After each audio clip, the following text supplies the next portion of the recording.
성경 말씀은 열왕기상 19장 말씀부터 보겠습니다. 19장 1절.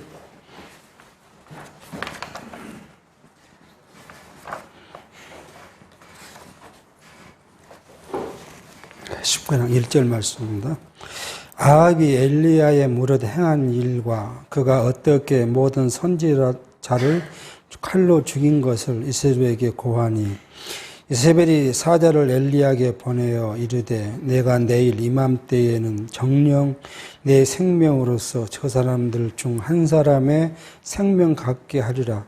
아니하면 신들이 내게 벌 위에 벌을 내림이 마땅하니라 한지라. 제가 이 형편을 보고 일어나 그 생명을 위하여 도망하여 유다에 속한 브엘세바에 이르러 자기의 사환을 그곳에 머물게 하고 스스로 광야로 들어가 하루길쯤 행하고 한 노뎀나무 아래 앉아서 죽기를 구하여 가로되 여호와여 넉넉하오니 지금 내 생명을 취하소서. 나는 내 열조보다 낫지 못하나이다 하고 노뎀나무 아래 누워 자더니 천사가 어루만지며 이르되 일어나서 먹으라 하는지라. 본즉 머리맡에 숯불에 구운 떡과 한 병에 물이 있더라. 이에 먹고 마시고 다시 누웠더니 여호와의 사자가 또 다시 와서 어루만지며 이르되 일어나서 먹으라. 내가 기를 이기지 못할까 하노라 하는지라. 이에 일어나 먹고 마시고 그 식문의 힘을 의지하여 40조 40야를 행하여 하나님의 산 호렙에 이르니라. 우리는 지난 시간에 우리가 살폈던 것이 뭐냐면 북이스라엘 아합과 이세벨이 섬기던 바알신과 그 아사라 목상의 선지자들과 엘리야가 갈멜산에서 하나님의 참신이시라는 것을 표적적으로 나타내 보여주신 사건을 이제 살폈습니다. 그 마지막에 하나님 엘리야는 이스라엘 사람들에게 가르쳐 이야기하기를 그 거짓 선지자인 바알의 제사장들을 모조리 잡아 죽여라. 그리고 이제 기손 시내까지서 다 죽였다. 이 일을 오늘 말씀 그거예요. 이 일을 아합이 자기 아내 이세벨에게 이야기했다. 지금 그렇게 이야기를 하고 있습니다. 그러니까 사실 이 북이스라엘 나라의 왕궁의 일들이 어떻게 보면 이세벨의 세력이 아주 강했던 걸 볼 수가 있는 거죠.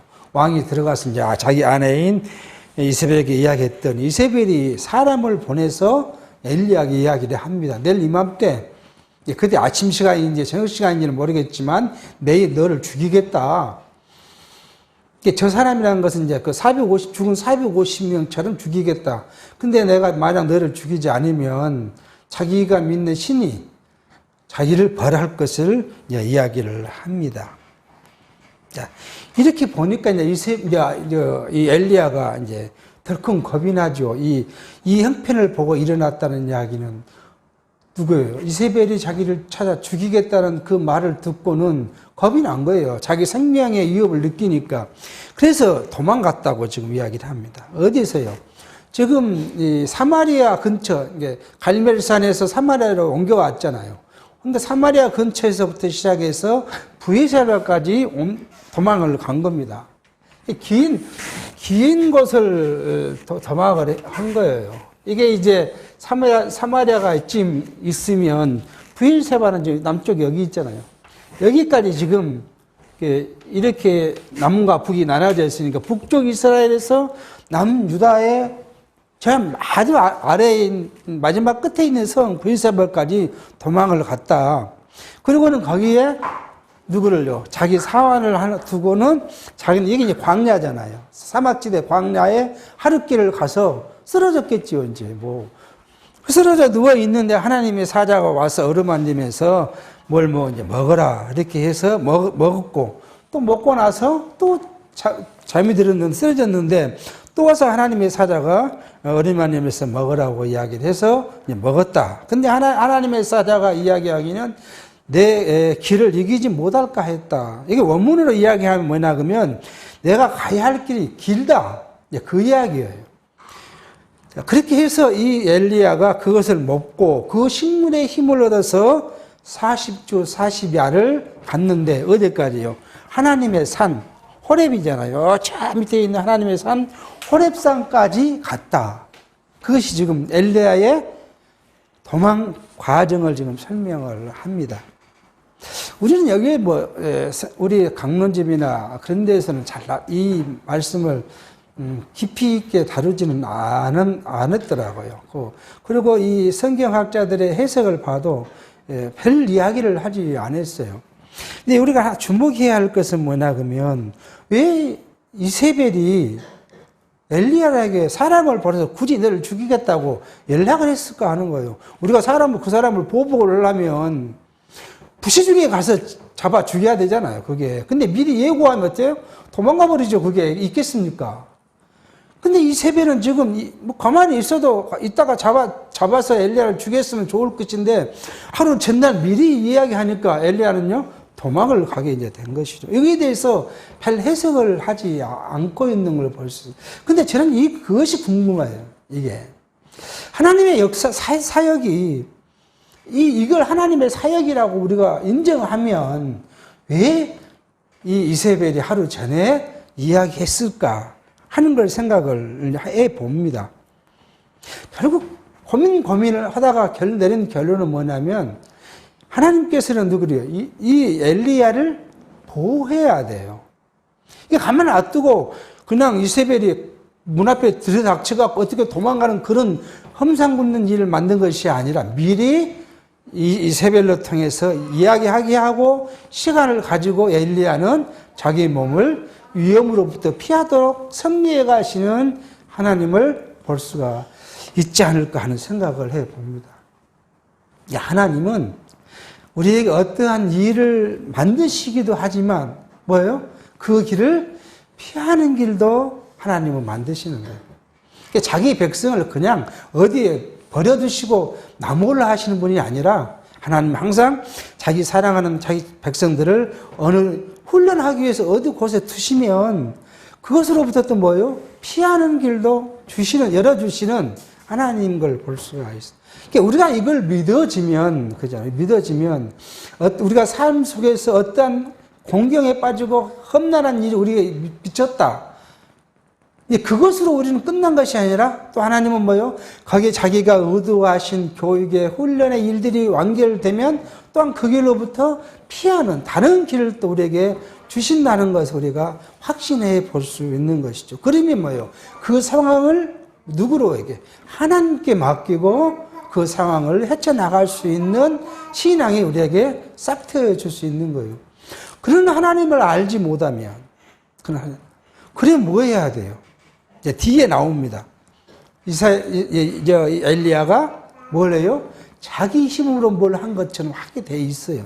엘리야 같은 선지자도 자기가 갈멜산에서 450명과의 기도하고 싸워서 이길 때는 그 처음에는 하나님이 자기에게 약속하신 대로 해 주실 것이라는 것을 믿었지만 그 사건 이후에 뭐예요? 이제 편안해지니까 뭐 했겠어요?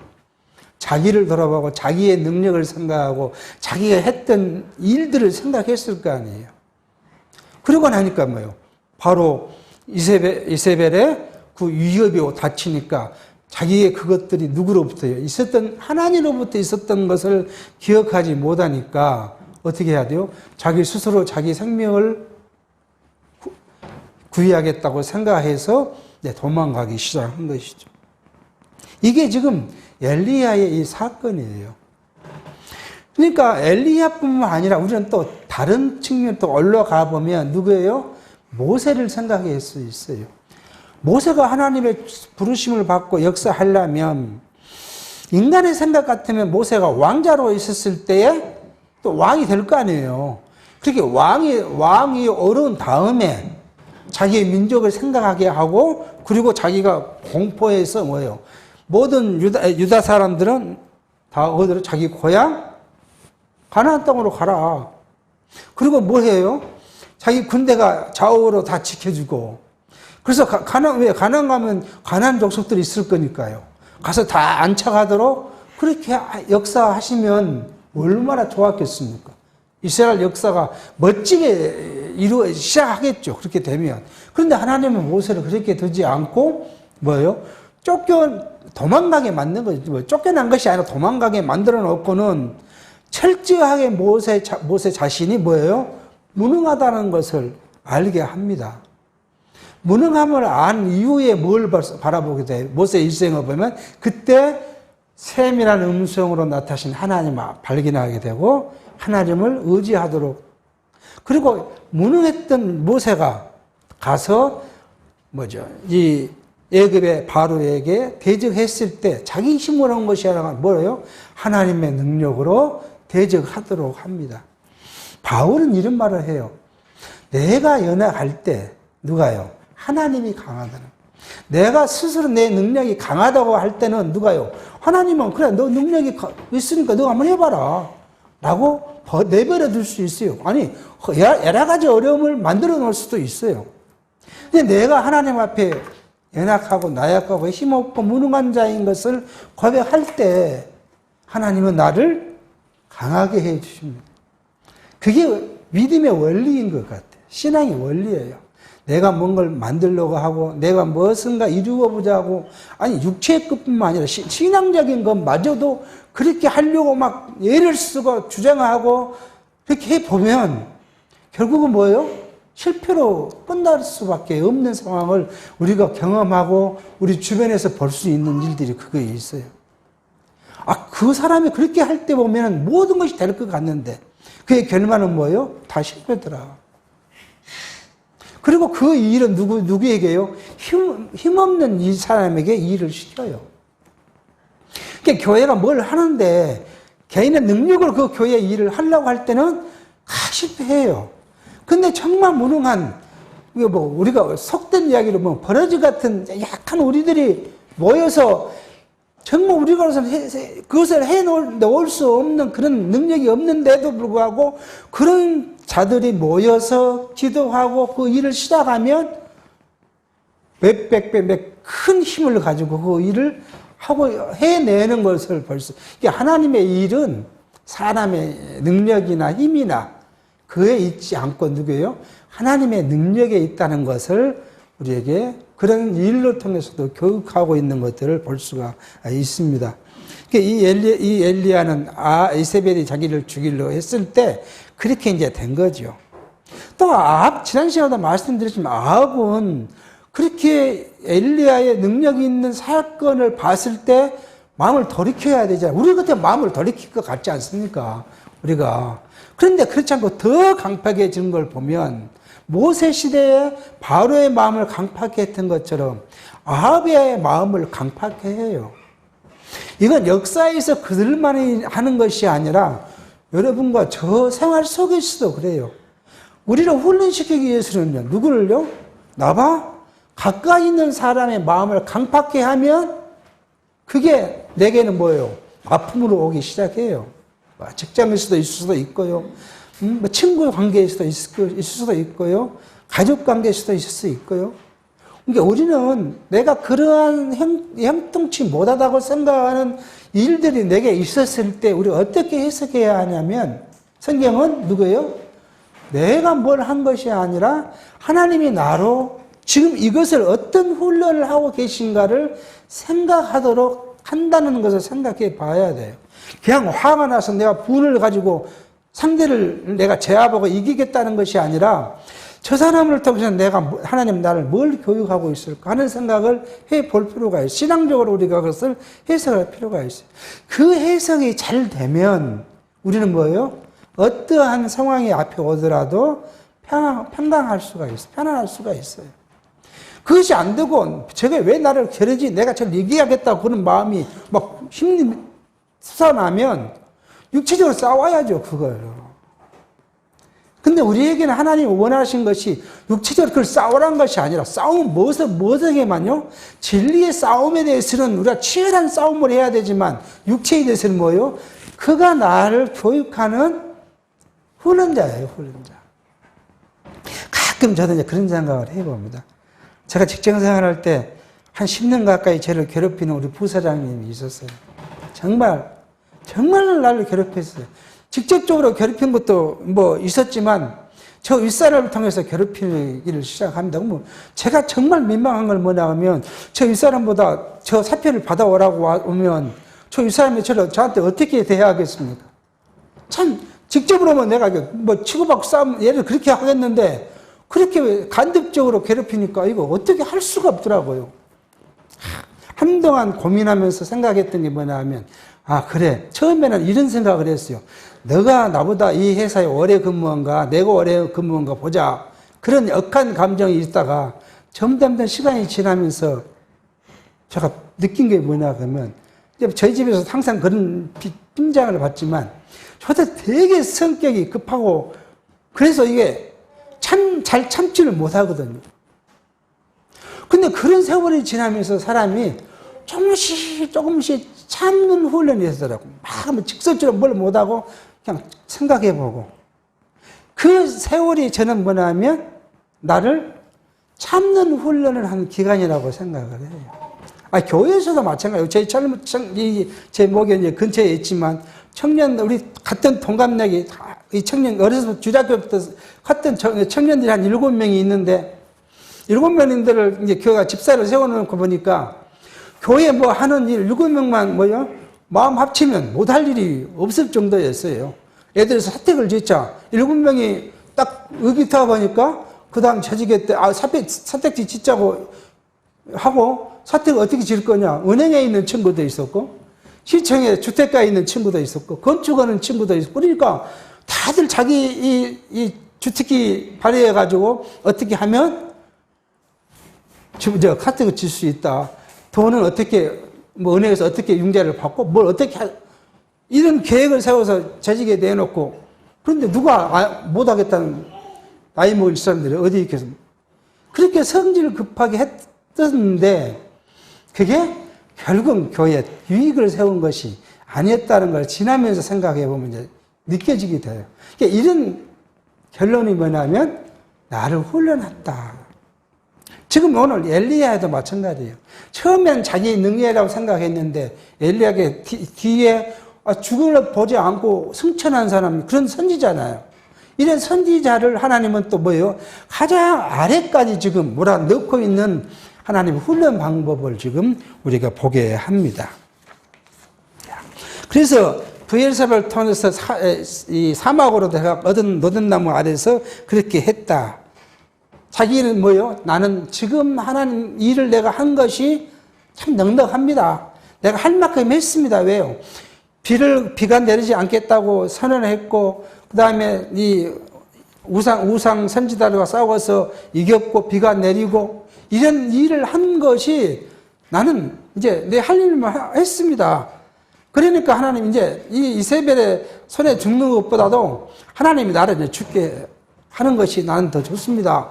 그게 이제 넉넉하오니 나는 우리 열조보다 낫지 못하고 보통 사람밖에 안 되니 하나님 나는 이제 내 일에 모든 것들에 대해서 이제 결론을 내려주십시오 하고 지금 기도합니다. 이런 엘리야에게 하나님께서는 이제 다시 말합니다. 9절입니다. 엘리야가 그곳 굴에 들어가서 거기서 유하더니 여호와의 말씀이 저에게 임하여 이르시되 엘리야야 내가 어찌하여 여기 있느냐? 제가 대답하되 내가 만군의 하나님 여호와를 위하여 열심히 특심하였사오니 이는 이스라엘 자손이 주의 연약을 버리고 주의 단을 헐며 칼로 주의 선지자들을 죽였사오며 오직 나만 남았거늘 저희가 내 생명을 찾아 취하려 하나이다. 이제 하나님의 산 호렙산에 한 굴에 들어가서 있는데 그 굴에 이제 이렇게 쭈그려 있었겠죠. 그러니까 하나님의 음성이 엘리야 너 왜 거기 있느냐 했더니 엘리야가 이제 하는 말이 내가 여호와의 일을 위하여 특심했습니다. 열심히 했고, 그러나 예를 들어서 누가 이방 신의 그 사람들이 질투할 만큼 내가 여호와를 위해서 일을 했는데 그 결과가 뭐냐 그러면 다 하나님의 선지자들이 죽었고 또 하나님의 전을 헐어버렸고 우상을 숭배했습니다. 나는 이거에 대해서 한 걸로 했는데 결국 다 죽고 나만 남았고 나만 남았는데 저들이 이세벨은 또 나를 죽이려고 해서 여기 와 있습니다. 그렇게 이야기해요. 우리는 여기 어떤 말씀이 생각납니까? 마태복음 복음서에 보면은 하나님께서 예수께서 누구에게 베드로에게 너가 나를 사랑하느냐고 3번 질문했던 것이 말씀이 생각나기도 합니다. 하나님은 지금 엘리야에게 다른 사명을 주기 위해서 엘리야를 좀 부르십니다. 11절입니다. 여호와께서 가서 두 번째로요. 가라사대 너는 나가서 여호와 앞에 산에 섰으라 하시더니 여호와께서 지나가시는데 여호와의 앞에 크고 강한 바람이 산을 가르고 바위를 부수나 바람 가운데 여호와께서 계시지 아니하며 바람 후에 지진이 있으나 지진 가운데 여호와께서 계시지 아니하며 또 지진 후에 불이 있으나 불 가운데도 여호와께서 계시지 아니하더니 불 후에 세미한 소리가 있는지라. 지금 엘리야에게 귀가 완전히 꺾였죠. 엘리야는 지금요. 귀가 꺾여 있는 엘리야에게 하나님이 자기를 뭘로요? 표적으로 지금 보여주십니다. 엘리야에게 보여주신 것은 표적을 지금 보여주십니다. 우리는 지금 여기에 한 가지 우리가 갖고 잊고 넘어간 게 뭐냐면 하나님께서는 이 아합, 지금 우리가 살피는 것은 아합 또는 북이스라엘을 교훈하신 말씀을 좀 큰 주제로 이 교훈하신 말씀을 좀 살펴갑니다. 근데 교훈에 우리가 처음 이걸 시작할 때 했던 건 뭐예요? 첫 번째로는 표적으로 교훈하고요. 두 번째로는요, 예언으로 교훈하고, 세 번째는 저주로 교훈하고, 네 번째는 다시 표적으로 교훈한 이 사이클을 갖고 지금 하나님은 북이스라엘 어떤 아합에게 교훈하고 있는데 현재 뭘 지금 진행 중이에요? 이 표적의 사건들을 지금 진행 중에 있어요. 표적으로 계속 하나님은 교훈하세요. 아합에게도 하지만 엘리야에게도 주는데 그 표적이 뭐예요? 하나님이 귀가 꺾여 있는 엘리야에게 자기를 나타내 보여주시는데 뭐예요? 지진도 나고 큰 바람도 나고 그냥 천재지변 같은 그런 일들을 하나님이 표적으로 나타나셨는데 처음 있을 때는 하나님이 계시지 않다가 마지막에 나타나시면서 미세한 세미한 음성으로 엘리야에게 나타났다. 지금 성경은 그렇게 이야기를 합니다. 13절 엘리야가 듣고 겉옷으로 얼굴을 가리우고 나가 굴 어귀에 샘에 소리가 있어 저에게 임하여 가라사대 엘리야여 내가 어찌하여 여기 있느냐. 제가 대답하되 내가 만군의 하나님 여호와를 위하여 열심히 특심하오니 이는 이스라엘 자손이 주의 언약을 버리고 주의 단을 헐며 칼로 주의 선지자들을 죽였으며 오직 나만 남았거늘 제가 내 생명을 찾아 취하려 하나이다. 아직도 엘리야는 뭐가요? 자기를 지금 생각하고 있어요. 두 번째 질문에도 엘리야는 자기를 생각합니다. 우리 성경 결론에서는 이렇게 말합니다. 여호와께서 엘리야에게 두 번의 질문에 두 번의 답변을 하는 것을 엘리야가 여호와의 말씀을 직접 듣기도 하고 답변도 하는 참 선지자라는 것을 이 표적을 통해서 보여주기 위한 사건이라고 이렇게 해석을 해두고 있습니다. 그러면 사실 이것만이 아닌 것 같아요. 우리는 우리들의 삶 속에서 이걸 바라봤을 때는 엘리야가 참 선지자, 하나님의 참 선지자라는 것만을 나타내 보여주기 위한 사건이라고 보기에는 좀 부족하다고 보여집니다. 앞에서 말씀드렸지만 이미 엘리야의 자기 자신만을 생각했을 때 엘리야는 하나님의 능력이나 하나님의 섭리에 대해서는 까마득하게 잊어버리고 뭐요? 자기 힘으로 뭔가를 견뎌보려고 했지만 안 되니까 도망가고 극히 낮아진 자리까지 이제 떨어져 있는 엘리야에게 그것이 바로 뭐예요? 과거에 있었던 싸움은 누구의? 하나님의 능력에 있었다는 것이고 너가 나를 어떻게 너를 인도해 갔냐 그러면 아합으로부터 내가 너를 보호할 때 뭐예요? 시내가에서 까마귀로부터 날아다 준 음식을 먹게 했고 그 시내가 말름으로써 어디로요? 살았다 가부에게 보내서 거기서 기적적인 사건을 통해서 먹고 마시게 하고 견딜 수 있도록 시간을 보내게 하셨고 그리고 내가 너를 누구에게 보냈다고요? 아합에게 보내서 그 아합의 우상 숭배자들과 싸워 이기게 하고 내가 참 하나님이다.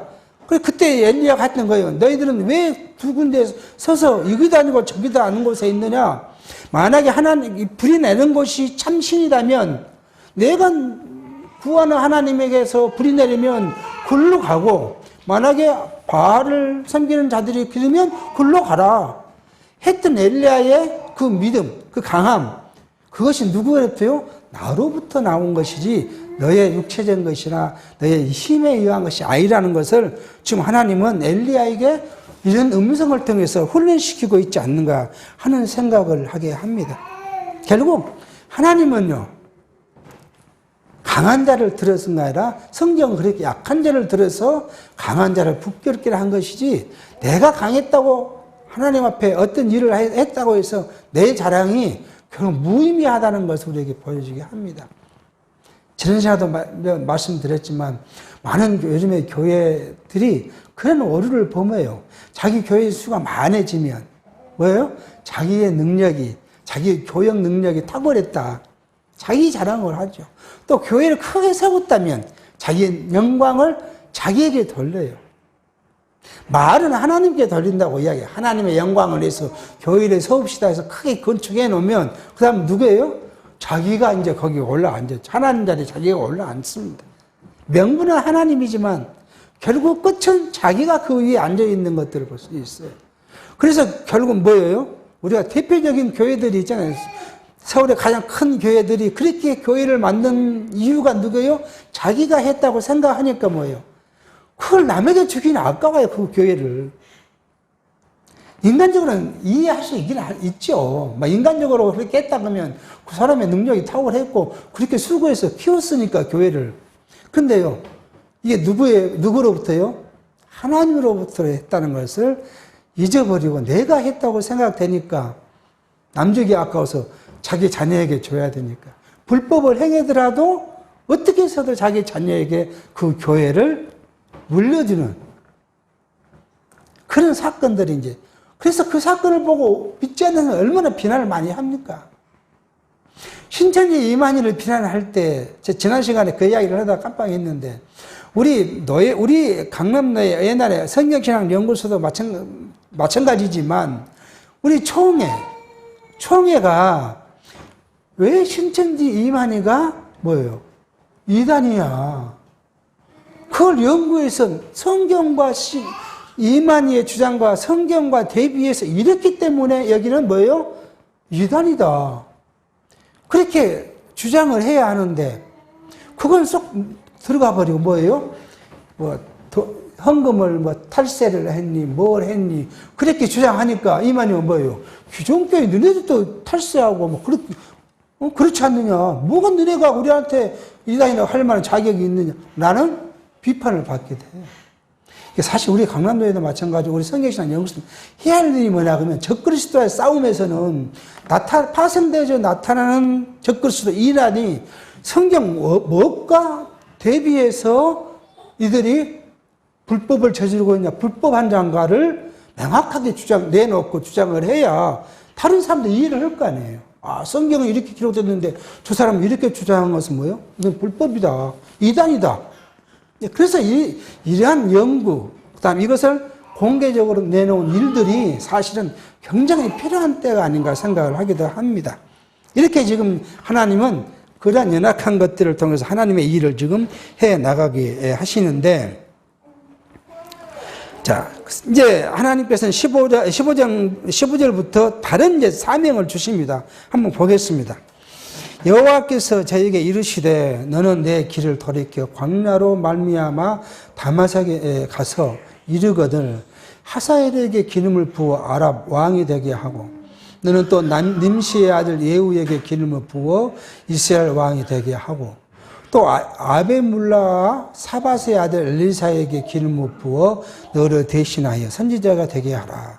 하나님은 세 가지의 지금 것을 이야기하죠. 하나는 누구예요? 하사엘. 하사엘을 통해서 누구예요? 아람 왕을 세우라고 이래 합니다. 아람 왕. 두 번째는 님시의 아들. 사실은 이제 님시의 아들인데 성경에 아들이란 그 용어에는 손자라는 의미가 있어요. 근데 실제 족보에서는 손자예요. 그러니까 님시의 손자.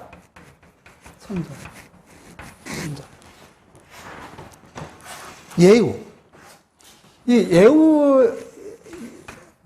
예후에게도 기름을 부어. 후에 예후가 누구예요? 이 아합의 집안을 직멸해 버리죠. 그렇게 해라. 세 번째는요. 예, 엘리사에게 기름을 부어서 엘리야 자신의 후계자로 삼아라고 지금 이야기를 합니다. 우리는 성경을 그냥 이렇게 읽으면 잘 이해가 되지 않는 부분이 있어서 먼저 아람 왕이라는 것을 우리가 이제 생각해 보게 합니다. 아람 지역은 어디냐 그러면 이 지역이에요. 우리가 지금으로 하면은 네바논은 페니키아가 네바논이라고 볼 수 있고 이렇게 네바논이 있고요. 이쪽은 시리아인데 이 시리아가 아수르예요. 아수르 지역이고요. 시리아 서편 지역이 이 아람 지역이에요. 여기는 뭐였냐 그러면 통일국가가 아니고 도시국가를 형성하고 있었어요. 이미 우리가 다윗을 살필 때 다윗이 아람을 지배하고 쳐들어가서 땅을 뺏고 했던 사건들을 기억할 겁니다. 그때는 뭐냐면 도시국가이기 때문에 한 성을 뺏으면 됐어요.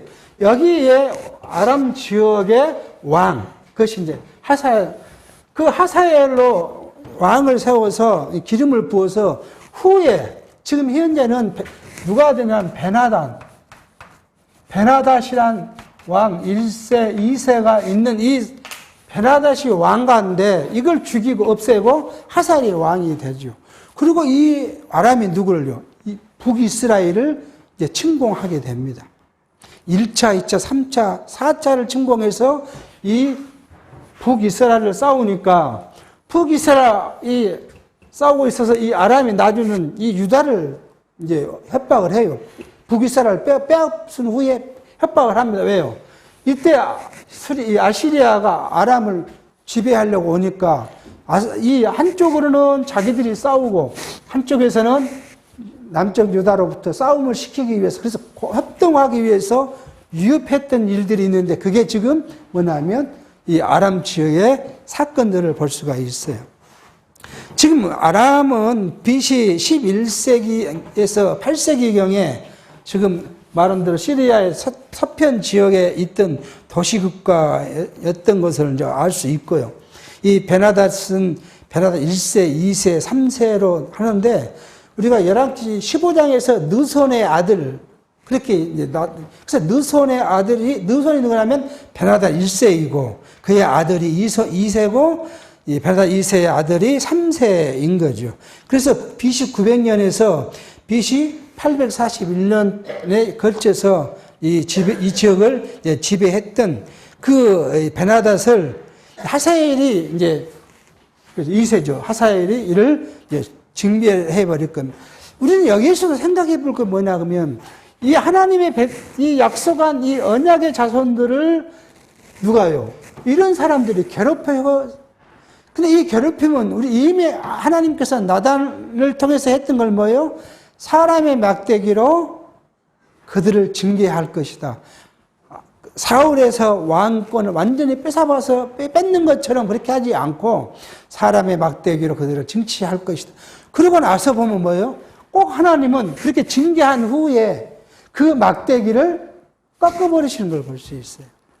아람을 이거 아수르죠. 아수르가 꺾고 아수르가 북이스라엘을 멸망시키니까 누가요? 바벨론이죠. 여기 이제 메소포타미아 지역이라고 하잖아요. 그러니까 지금 이라크의 티그리스강과 유프라트강 사이가 바벨론이고 그 위쪽이 아수르예요. 아수르를 통해서 여기를 지배시켜 놓고 바벨론이 아수르를 멸망시켜 버리고 그 다음에 바벨론은 남유다를 멸망시킨 후에 하나님 누구를요? 지금 같은 이란에 있는 메대와 파사, 페르시아를 키워가지고 누구를, 바벨론을 또 꺾어버리는 사건을 봅니다. 그리고 후에 페르시아가 누구예요? 페르시아의 고레스가 원년에 이스라엘 백성들을 모여 자기 고도로 돌아가도록 해서 성전을 건축하고 이스라엘을 회복시킨 사건을 역사적으로 보면 하나님은 북이스라엘을 통해서 남유다를 징치하다가 이걸 꺾어버리시고 북이스라엘 아람으로부터 징치하다 그걸 꺾고 계속 꺾는 걸 볼 수가 있어요. 우리는 이런 사건을 통해서 생각해 볼 수 있는 건 뭐예요? 우리의 대적들은, 다시의 백성인 하나님의 백성인 우리의 대적들은 우리를 자꾸 시험에 빠뜨리려고 넘어지게 해요. 왜요? 우리를 자꾸 세우기 위해, 하나님의 백성을 세워가게 하기 위해서 계속 이 일을 하게 하십니다. 그리고 그대로 영원히 놔둔 것이 아니에요. 그대로 곧 그 자기의 용도가 끝나면 바로 폐기해버리는 걸 볼 수. 그러니까 우리가 견딜 수 있는 거예요. 지금 우리의 대적이, 신앙적으로 우리의 대적이 나를 괴롭힌다. 언제까지요? 물론 귀한 하나님이 정해져 있겠죠. 그 교육이 끝나면 그러면 그 대적을 하나님은 그대로 놔두고 그가 영광스럽게 살도록 두지 않으시고 그 대적을 뭐예요? 꺾어버리시고 마는 거예요. 그것이 바라볼 수 있으니까 지금 내가 받은 고난을 그것을 바라보면서 견딜 수 있다는 거예요. 아니, 영원히 내가 그 사람으로부터 내가 견험을 받는다고 생각하면 견딜 수가 없죠. 근데 그 시기는 우리가 알지 못하지만 하나님은 분명히 우리의 죄들을 꺾어서 우리를 어디 자리에, 영광의 자리로 우리를 세우실 것이라는 것이 믿어지니까 그 싸움에서 우리가 이길 수 있는 거예요. 그리고 그가 견딜 수 있는 것이고요. 그 견딘다는 이야기는 뭐냐면 꼭 이 혈과 육의 싸움으로 싸워서 견딘 것이 아니라 우리가 신앙적 싸움에서 견딜 수 있다는 것을 성경은 우리에게 보여주고 교훈해주고 있는 사실을 알게 하십니다. 이렇게 하나님은 이제 엘리야에게 세 가지의 일들을 사명을 이제 주시고 17절입니다. 하사엘의 칼을 피하는 자는 예후가 죽일 것이요. 그 일을 이제 이야기하시죠. 하사엘의 칼을 피하는 자는 예후가 죽일 것이요. 예후의 칼을 피하는 자는 엘리사가 죽이리라. 그러나 내가 이스라엘 가운데 77,000인을 남기리니 무릇 바알에게 꿇지 아니하고 다 그 입에 바알에게 입맞추지 아니한 자니라. 지금 엘리사는 뭐라고 했어요? 오직 자기만 남았다고 이야기했는데 하나님은 뭐라고요? 너가 지금 한 하사엘이 누구를 이걸 칼로 죽일 것이고 남은 자들은 누가요? 예후가 죽일 것이고 아합의 그 과물을 지금 이야기를 하는 거예요. 징배를 이야기를 할 것이다. 그러고 남은 자들은 누가? 엘리사가 그들을 징계할 것이다. 근데 너 혼자 있는 것이 아니다. 내가 7,000인을 숨겨놨다. 근데 그들은 다 바알에게 입맞춘, 바알을 섬기지 않는 자를 7,000을 숨겨놨고, 그 증거가 뭐가 있었어요? 앞에요? 아합의 국내 대신이 엘리야를 만났을 때 뭐랬다고? 100명을 자기가 50인씩 굴에 가둬놓고, 숨겨놓고, 살렸다는 이야기를 들었잖아요. 그러니까 자기는 혼자 있는 것이 아니라 이미 들은 100명도 있고, 또 하나님은요, 너가 알지 못하지만은 하나님을 섬기는 선지자들을 7,000인을 내가 숨겨놨으니 너는 뭐 걱정하지 말고 가서 뭐예요? 이 세 가지 임무를 완수하라고 말씀하고 있는 걸 볼 수가 있습니다. 하나님은 이방인을 들여서 징계하시니까 하사엘은 아람 쪽의 사람이니까 이방인이죠. 예후는요 북이스라엘이에요. 북이스라엘 사람을 통해서. 그리고 엘리사는 하나님이 쓰시는 선지자로 통해서 그 대적을 멸하실 것을 약속합니다. 아까도 말씀을 드렸지만은 뭐예요? 고린도후서 12장 10절에 우리는 꼭 그걸 생각하고 살아야 될 것 같아요. 내가 약할 때 하나님의 능력은 강해요. 내가 강하다고 아무리 이야기를 해도 그럴 때는 하나님이 보이지 않아요. 왜요?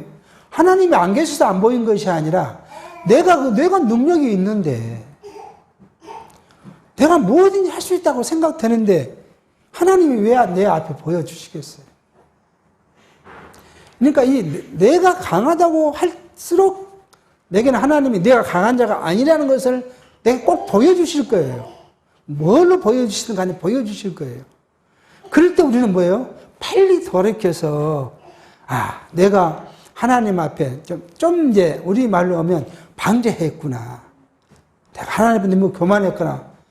내가 하나님 앞에 하나님이 원하는 것이 내가 하나님을 의지하고 하나님을 따르고 하나님께 전폭적으로 그를 의지하는 것이 하나님이 내게 원하는 삶인데 내가 나를 세우려고 했구나 하는 것에 대한 자아 성찰이 이루어지고 그 사건을 통해서 우리는 죽을 때까지 그걸 잊지 않고 가는 것이 우리 신앙의 훈련인 것 같아요. 아마 저도 그런 것을 느껴봤고 여러분도 아마 다 삶 속에서는 뭔가를 한 번씩은 느껴봤을 거로 보여요. 이건 제가 감정이 아니라 실제로 해봤던 게 뭐냐면 제가 젊은 시절에 주일학교를 갔다 여름 성경학교 안 하고 제가 공부한다고 거쳐 가서 했던 일이 있어요. 그러고 나서 일주일 후에 제가 주저앉은 사건이 벌어져요. 이유는 어디까지 가도 알 수 없어. 검사를 아무리 하고 아무리 진료를 받아도 원인을 알 수 없는데 무릎 밑으로 팔목 밑으로 힘이 없어졌는데 이거 걸을 수도 없고 먹을 수도 없는 그런 상황이에요.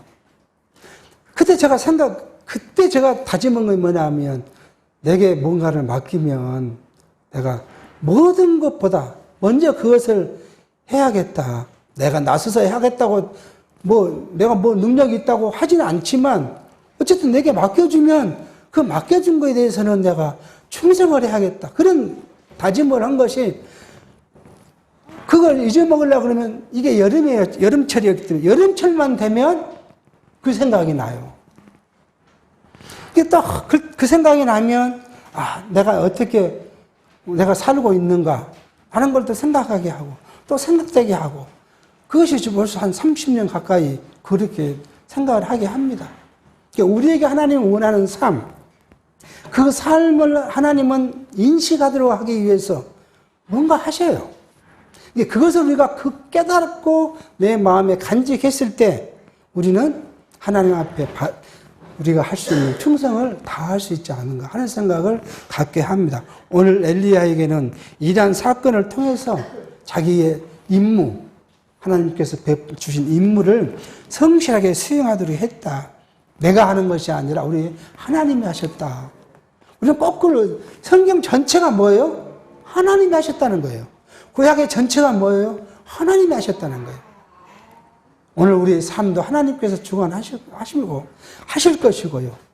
그것을 우리가 믿고 의지하는 것이 믿음의 참 모습이지 않을까 생각합니다. 기도하겠습니다.